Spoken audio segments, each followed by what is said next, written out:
Do not confuse this with treatment or mental health advice or direction. Nothing on this podcast is made to supplement or supersede the relationship and direction of your mental health caretakers. Although David Kozlowski is a licensed marriage and family therapist, he is not functioning as a certified mental health professional in this environment. And same applies to any professional who may appear on the OG Therapy podcast. Welcome to the OG Therapy. Hey everybody, welcome to another episode of OG Therapy. Unfortunately, I don't have my OGs with me today, so I'll be going solo. However, I do have a request to watch and react to a video. So recently, I was speaking to a bunch of secretaries here in the state of Utah, but not just any secretaries that work for schools. And if you know any secretaries that work for schools, they're kind of like the gatekeeper. They're kind of like the bridge to get anything done. People need the secretaries at the schools because they know where everything's at, and they kind of are the glue that keeps everything together. So the secretary, she reached out to me. She said, hey, thank you so much for you and Kenneth to come out and speak to us. We really appreciate everything you guys talked about. I was wondering if you could listen to this video and give a reaction on it, because recently at this event, I've been telling people I want to answer their questions, any videos, anything they want me to react to. So since I got this one, I said, okay, I'll check it out. I don't know what's on the video, but I do know the guy's name is Simon Sinek, and I know he's had lots of other good videos out there. But the reason why I chose to do this because she told me how much social health and what she learned about in our presentation really hit home for her. She said in her own family, her husband, he has a job, and at his job, he doesn't really get his dues. Like, they don't really respect him because he's like the most loyal, trustworthy person at the job.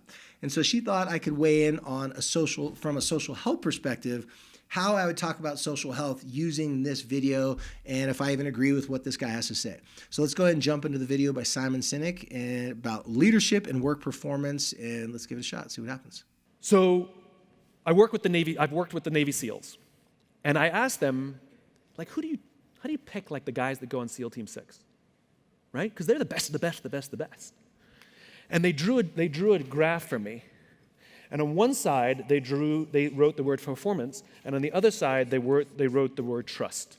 The way they define the terms is performance on the battlefield and performance off the battlefield. So this is your skills. This is, did you make your quarterly earnings, however you want to translate it, right? Performance, it's traditional.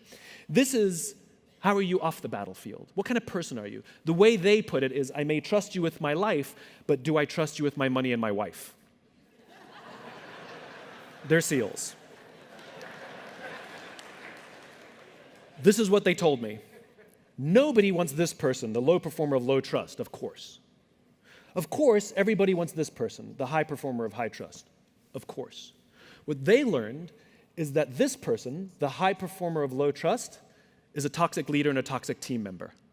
And they would rather have a medium performer of high trust, sometimes even a low performer of high trust, it's a relative scale, over this person. This is the highest performing organization on the planet, and this person is more important than this person. And the problem in business is we have lopsided metrics. We have 1,000,001 metrics to measure someone's performance and negligible to no metrics to measure someone's trustworthiness. And so what we end up doing is promoting or bonusing toxicity in our businesses, which is bad for the long game because it eventually destroys the whole organization. The irony is it's unbelievably easy to find these people. Go to any team and say, who's the asshole? And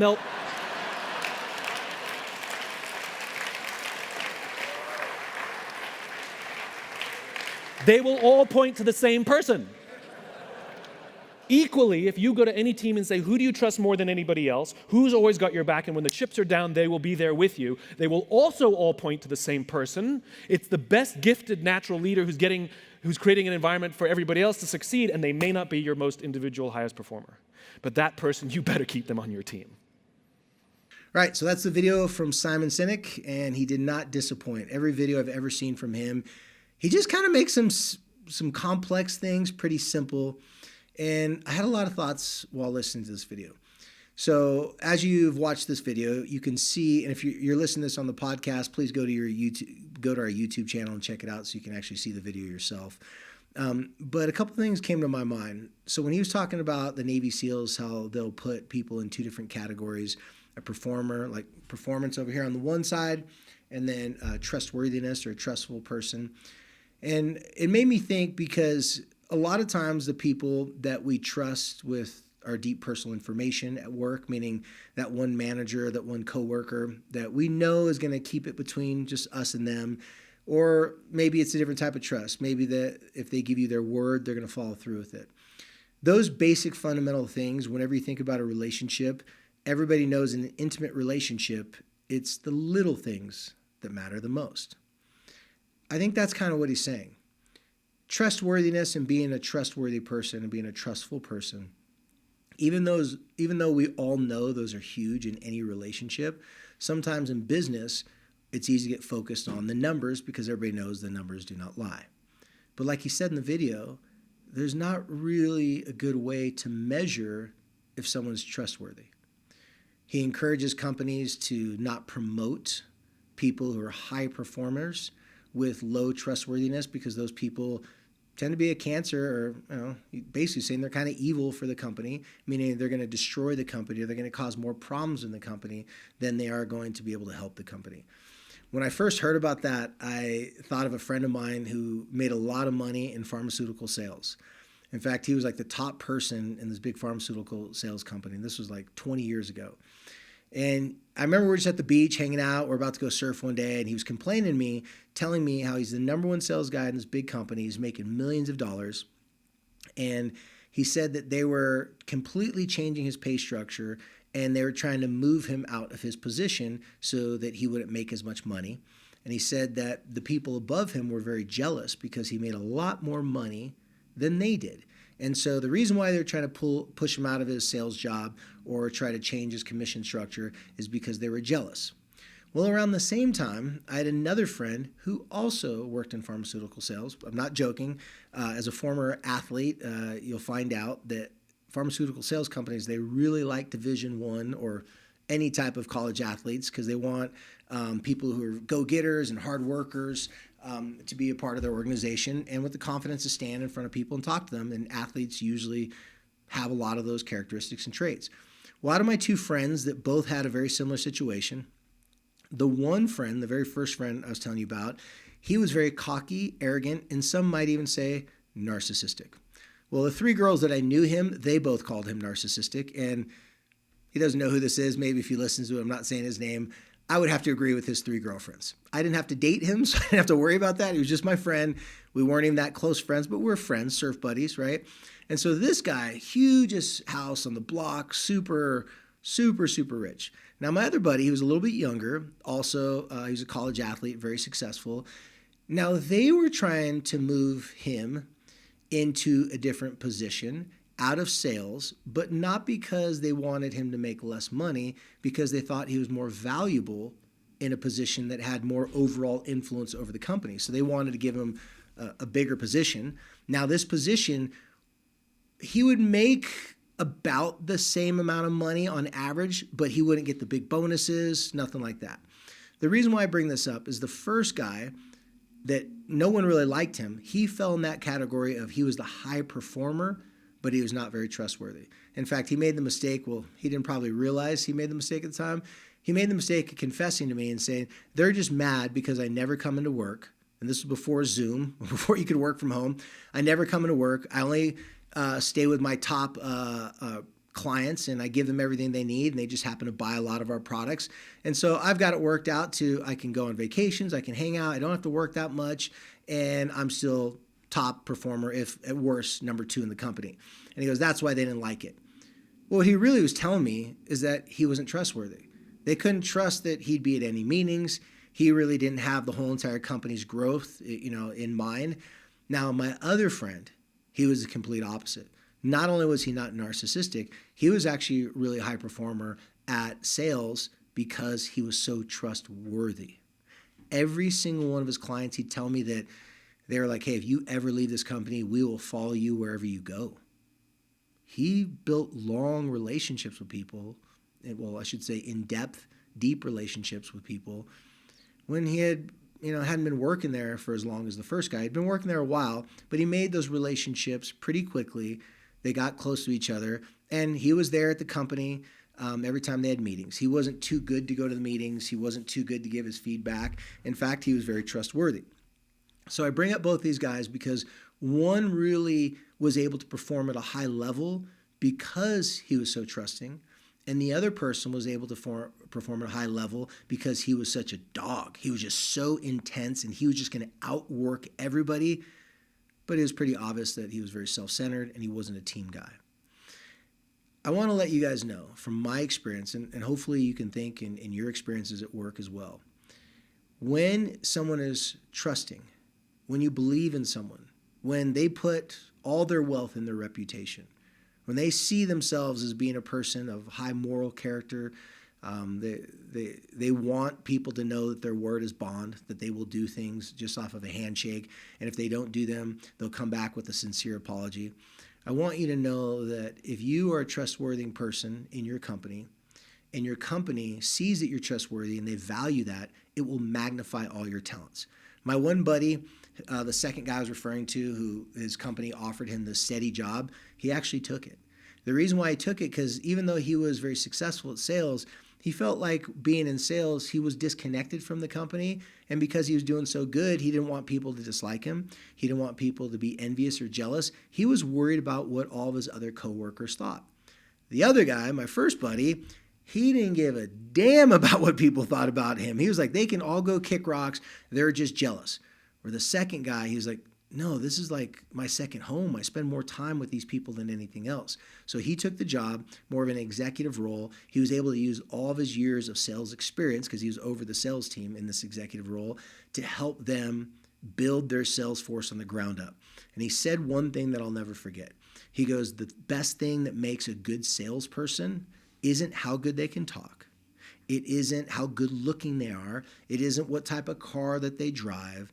It is a person that simply does what they say they're going to do. Now, other people can argue and say, well, what if you say you're going to do something, you do it, but it's not good for the customer? That's not good. But what my friend was referring to, he's saying if he tells someone that he's going to be at a meeting, if he tells a client that he's going to fix a problem because the company screwed it up, even though it's not his job to fix it, he's going to go fix it, he would fix it. He spent more of his time after hours helping his customers, his clients, helping the company when he wasn't getting paid for it. That the company said, we're going to give you this position, and the bonus to the position, because he wasn't going to get any sales bonuses, as he said, if the whole entire company at the end of each year, if they make over a certain amount of money, he's going to get a percentage of that. So you got to cut in on the big entire piece of the pie. I haven't talked to him in recent years, but the last time I ran into him when I was back home, he looked like he was doing better than good. Now, my other buddy, on the other hand, I ran into him probably about 8 years ago. He probably should have wore a lot more sunscreen in his surfing days, let's put it that way. He's wrinkled up, does not look good, is not healthy. He's been through 2 more divorces since I met him. When I met him, he'd already gone through 2 divorces, been through 2 divorces since then. I'm kind of assuming it had something to do with his personality type, him being a little bit on that narcissistic side. And when I was watching this video, it just made me think, you guys, if you put relationships as a priority, then that means you put your reputation as the priority. You care what other people think about you. And whenever I hear someone say, especially in business, well, I don't care what other people think about me, I'm just going to do my own thing. I hope what they mean by that is they're not going to care so much about what everybody thinks about them that they're going to lose sleep about it all the time and they're going to be super paranoid and anxious. I just really hope it's not that self-centered, like I don't care about anybody, it's all for myself. Like I really do not care about the team. The leaders that I've known that I respect and I look up to, they were the leaders that when they were talking, when they were acting, I was watching very closely to see how they handled stressful situations.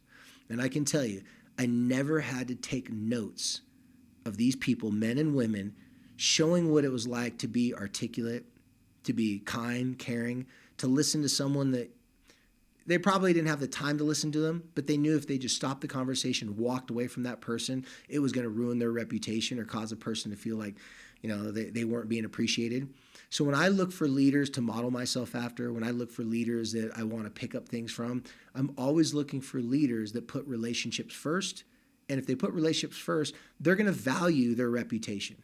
Now, if people are going to throw shade on them and be critical of them in unfair ways, they're going to have to be able to take that criticism. I know for myself, and I think for most people out there, if you care about what other people think about you, which you should care about what other people think about you, then you're going to be more cautious and careful with your words. Now, it doesn't mean that you can't say what you think or feel. It doesn't mean that you shouldn't be assertive. You just don't want to be so assertive and so direct with people that it causes unnecessary confrontation.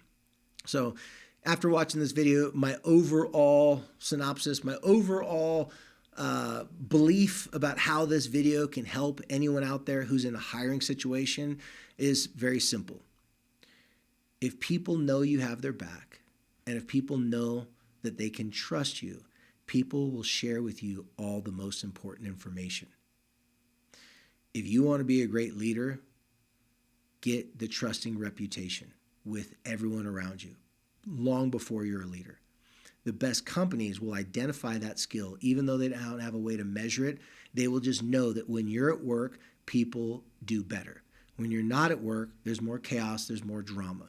You will climb your way up the charts or up the ladder of all the best companies. If you're working for a company that only rewards the highest performers and they do not reward the people who are trustworthy and able to perform well, that's another thing he said in the video. He said most companies would rather have people of a high trust level and a low performance level than they would with someone with a high performance level and a low trust level. And I believe the reason why people would rather have that is because they didn't say someone that performed badly. They just said a low performance. Low performance doesn't mean that someone's not capable of it. Low performance means that for whatever reason, they don't have that same tenacity. Maybe they're lacking some sort of training. I'd rather as well work with someone who I trust, who I can communicate with easily. Because like I said in the very beginning, in any close, intimate relationship, in a dating or marriage type relationship or a best friend relationship, trustworthiness and being trusting is the most important thing. I can testify in a court of law. I have not strategically went out and tried to find the smartest people of the male species to become friends with. That is not my friend group. My friend group are not the brightest bulbs on the tree. I love you guys, but you're my boys. You're not my professors, right? These are guys that I have in my life because I trust them and they trust me. I don't have them in my life because they're the smartest, the most articulate, because they're the best at writing poetry or whatever it is. I have them in my life because I know that they're not going to go anywhere, that they're going to accept me for who I am and I'm going to accept them for who they are. So if you're a person that wants to climb up the leadership ladder, I would definitely take the advice of Simon Sinek. And as far as connecting it to social health, for those of you that don't know the definition of social health, it's very easy. Social health is one's ability to build, maintain, and improve mutually beneficial relationships or mutually benefiting relationships in all the following categories, but not limited to: family, friends, online relationships, peer relationships, co-workers, your environment, because obviously you're going to have different relationships. You're going to act different and behave differently depending upon your environment, relationship with technology, and last but most importantly, the relationship with yourself. So if you want to improve up the ladder of a company that you want to work with, you got to be trustworthy. You got to work hard.